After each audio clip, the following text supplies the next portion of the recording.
Bonjour, je suis Xavier Bétourné. J'anime depuis quelques années l'atelier bande dessinée à la médiathèque de Saint-Raphaël avec Gérard Garnaudier.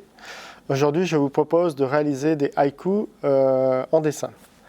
Les haïkus, ce sont des poèmes courts de 3 lignes qui utilisent le langage sensoriel pour capturer une émotion ou une image. Cette forme de poésie a été développée par les poètes japonais. Ils s'inspirent souvent de la nature ou d'un moment de beauté. Il ne doit pas forcément rimer. Des poètes européens comme Paul Claudel ou Éluard ont écrit des haïkus. Je vous propose donc de réaliser graphiquement quelques haïkus dont le thème est le printemps. On va démarrer par un haïku, crépuscule de printemps, les ombres s'assemblent sur la queue d'un pigeon blanc. Alors, on va d'abord dessiner l'élément principal, qui est donc ce pigeon blanc. Je vais l'esquisser sur la feuille. Et l'idée, c'est de rendre quelque chose d'écrit avec une poésie graphique. Voilà. L'idée, c'est de faire quelque chose qui soit à la fois graphique et un peu poétique. Voilà. Alors là, j'ai fait le pigeon. Donc j'ai envie de faire une sorte de crépuscule. Donc c'est le soleil qui va tout doucement s'évanouir, peut-être avec quelques nuages. Voilà. Et donc les ombres qui s'assemblent, on va peut-être imaginer les ombres des arbres, voilà, qui vont venir décorer donc cette queue de pigeon. Alors là, je vais passer à l'ancrage. Alors, je vais refaire tout le travail. Voilà, hop.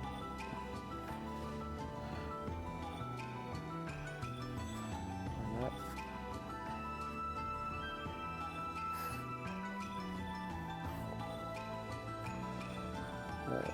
Je laisse volontairement des traits inachevés pour laisser à l'imagination le soin de recomposer les choses qui sont un peu indécises. Voilà, je suis presque sur la fin de mon crémé. Enfin bon, voilà. Et maintenant, je vais mettre de la lumière. Le pigeon blanc qui devient blanc cette fois-ci. Ici, on va avoir une ambiance crépusculaire.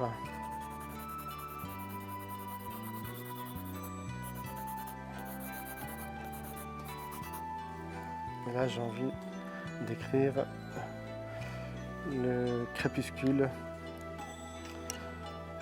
Voilà.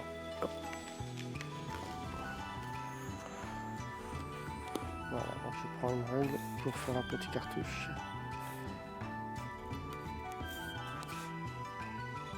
Voilà. Je trace mes lignes pour écrire le texte correctement.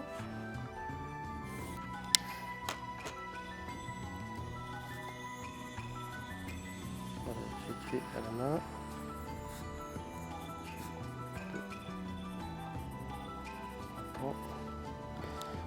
Voilà,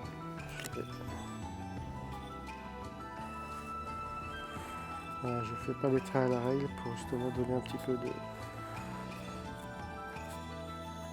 côté un peu plus artistique.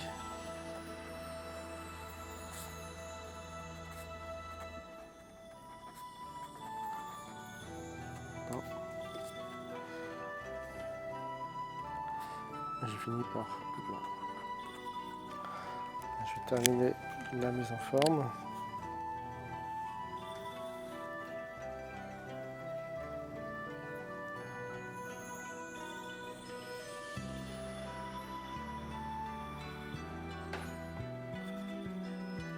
Voilà, le haïku graphique est terminé.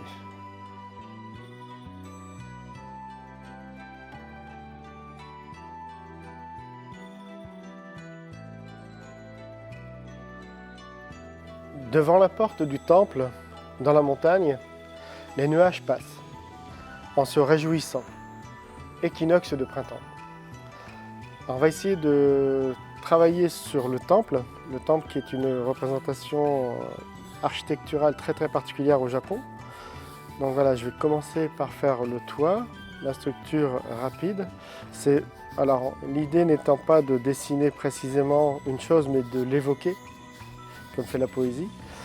Donc voilà, je vais évoquer graphiquement juste ce temple et je vais le bâtir de façon à ce qu'on puisse juste l'identifier.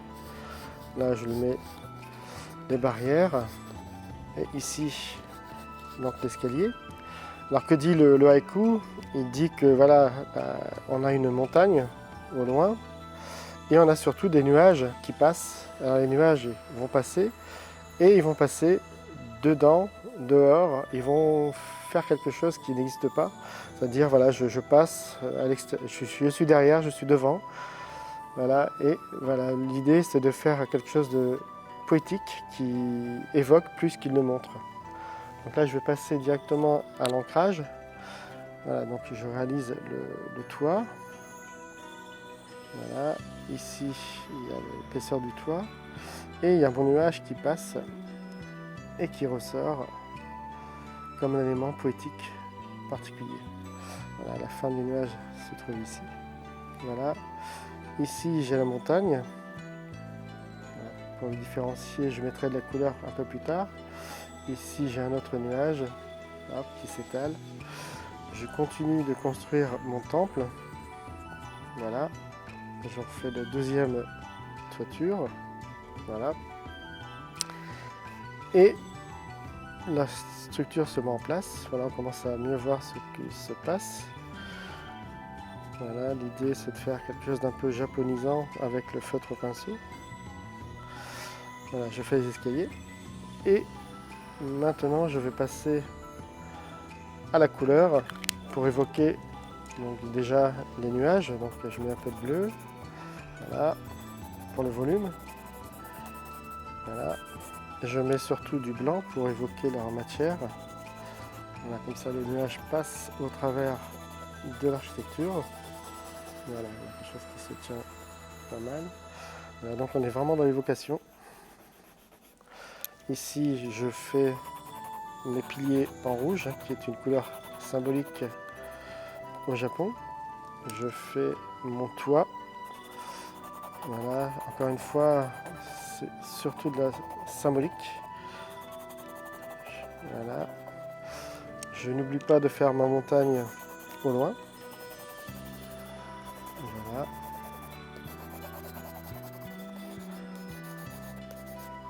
Et j'ai un petit peu un espace d'eau, voilà, dans lequel je vais mettre un reflet, voilà, pour donner l'évocation de l'eau.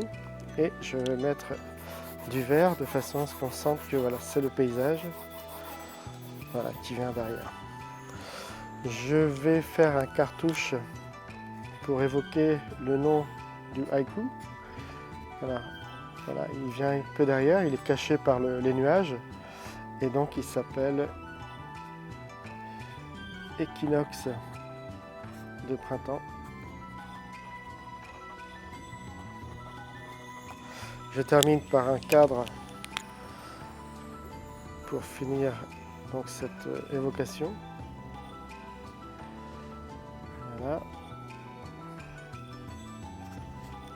Le haïku est terminé.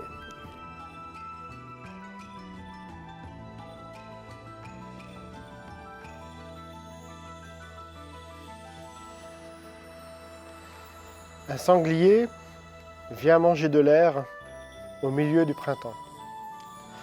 Alors là, je vais d'abord dessiner donc la figure principale, donc qui est le sanglier. L'idée, c'est de faire quelque chose d'assez dynamique, parce que les représentations des animaux chez les Japonais sont souvent assez vivantes. Voilà. Donc là, je fais le sanglier, hop, avec ses pattes. Voilà. Et son œil particulier. Voilà. Voilà. Alors c'est un sanglier façon japonaise, c'est-à-dire qu'il n'est pas tout à fait comme la représentation de sanglier en Europe, mais bon, c'est l'évocation d'un animal qui court. Alors il va manger de l'air. On va imaginer donc que de l'air circule et voilà, l'air va passer au milieu de lui-même. Voilà, et donc c'est le printemps, il hume l'air qui se trouve autour de lui. Alors pour évoquer le printemps, l'idée c'est de faire peut-être un arbre voilà, en fleurs. Voilà, le soleil qui darde de ses rayons et peut-être des insectes qui virevoltent autour de lui. Voilà, donc là on a l'évocation d'un animal du printemps, donc là je vais ancrer directement. Donc là ce qui est vraiment représentatif du sanglier, donc ce sont ses canines. Voilà, hop. Il bondit, il est heureux, c'est le renouveau. Donc voilà, il faut vraiment sentir le plaisir de l'animal qui retrouve le plaisir de courir, de vivre.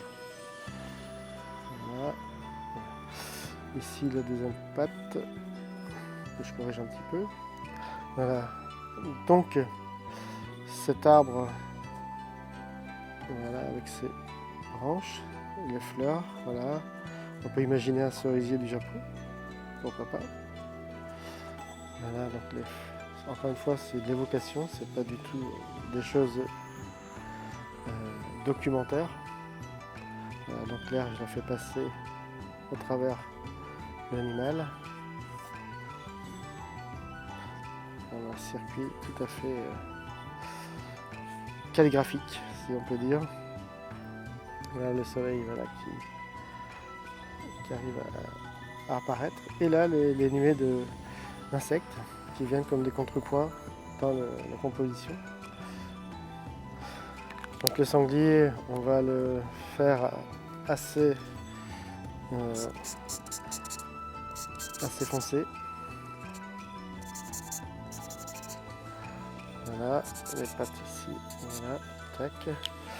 Je vais lui donner une couleur assez forte.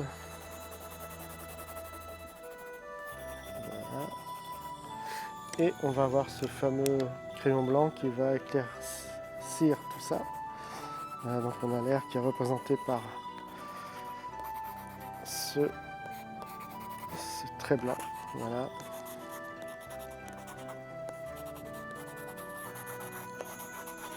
Et voilà. Ici on a le cerisier donc avec des teintes rosées et blanches.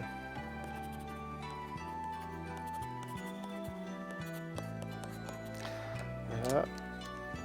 Le soleil, comme il se doit, sera jaune. Voilà. Une évocation donc de la chaleur. Je vais mettre un peu de vert de façon à ce qu'on sente le sol. Et je vais faire maintenant le cartouche. Voilà, que je vais positionner à cet endroit. Donc je vais mettre tout simplement printemps. Et je finis donc mon cadre.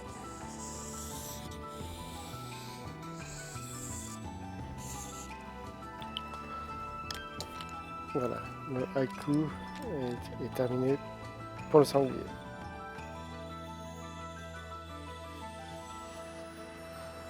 Pluie de printemps au portail, le canard clopine. Alors on va démarrer par le portail qui est un élément spécifique de la culture japonaise qu'on a peut-être vu dans certaines images. Voilà, donc c'est quelque chose qui est particulier. Voilà, donc je représente succinctement. Ensuite, je vais faire un paysage où le canard aura la possibilité de cheminer, donc de clopiner. Voilà, donc là j'ai présenté l'ensemble de mon travail. Maintenant, je vais faire le canard qui va venir, lui, au premier plan. Donc il va venir avec sa figure qui est un petit peu déséquilibrée parce que voilà, il marche d'une jambe sur l'autre et on a un déséquilibre qui fait justement la marche typique du canard, voilà, avec son palmage. Ici on a son bec qui arrive, voilà, avec son côté plat, l'œil, etc. Voilà, donc là j'ai mis en place mes éléments. Je dois faire l'arrière-plan, donc j'ai des éléments de végétation qui sont évoqués plus que représentés. Et j'ai enfin la pluie de printemps qui arrive et qui va venir mouiller le canard, ce qui le réjouit. Donc je vais passer à l'ancrage. L'ancrage, voilà, le canard a une tête un petit peu carrée. Là il est assez haut et je vais donc lui faire son bec. Voilà. Ici, voilà, je fais son corps. Voilà. Je fais la patte qui ne touche pas le sol. Voilà, celle qui est au sol. Voilà, donc là j'ai mon petit canard qui se promène. J'ai donc le portail typique. Alors on verra tout à l'heure avec ses couleurs rouges. Et donc voilà, l'architecture est la suivante avec des poteaux verticaux. Ici on a une traverse. Voilà, donc là on a le portail. Je fais le chemin, voilà. Et il arrive de loin, il se promène. On a donc ces arbres. Et peut-être une ligne d'horizon. Voilà. La pluie est à peine suggérée, je viendrai insister avec le crayon blanc, je vais le faire tout de suite. Voilà. Voilà, donc je n'hésite pas à forcer mon trait de façon à ce que la pluie soit présente. Voilà, j'ai mon portail qui est dans les tons rouges laqués. Voilà. Le canard va être marron, une sorte d'oranger pour les pattes palmées. Voilà, on est pas mal. Le bec, comme ceci. Donc je vais mettre, alors là, je vais mettre du blanc pour évoquer le côté mouillé en fait. Voilà, là on va sentir que de l'eau s'est répandue et on a donc ce côté flaque qui arrive grâce aux taches blanches. Ici on a un ciel qui est un petit peu bleu mais pas trop parce qu'on est un jour de pluie. Voilà, j'ai les arbres qui sont simplement suggérés par des traits. Voilà. Donc je vais maintenant mettre le cartouche qui évoque l'idée donc de ce haïku. Donc je vais simplement le mettre ici. Je vais le faire passer ici. Et donc je vais simplement écrire le canard clopine. Voilà, je termine cette représentation de l'haïku avec un cadre. Voilà, hop. Voilà, je pense ne rien en avoir oublié. Je pense que c'est... Ah oui, peut-être un petit... Voilà, on va faire... Voilà, c'est terminé le haïku.